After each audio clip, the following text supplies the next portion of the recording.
Ayu Ting Ting jalani turun langsung potong daging hewan kurban di momen Idul Adha 2021. Ibunda Bilqis Humairah Razak itu mengaku sangat senang.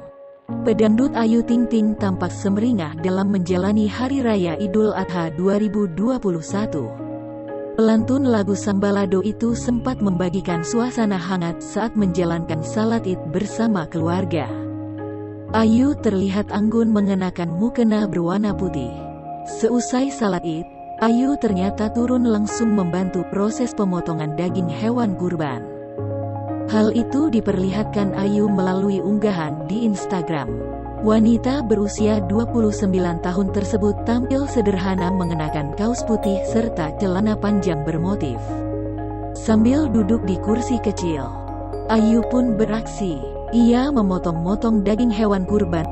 Dalam captionnya, Ayu berseloroh sedang alih profesi menjadi tukang daging. Mantan kekasih Adit Jayusman itu pun merasa sangat senang.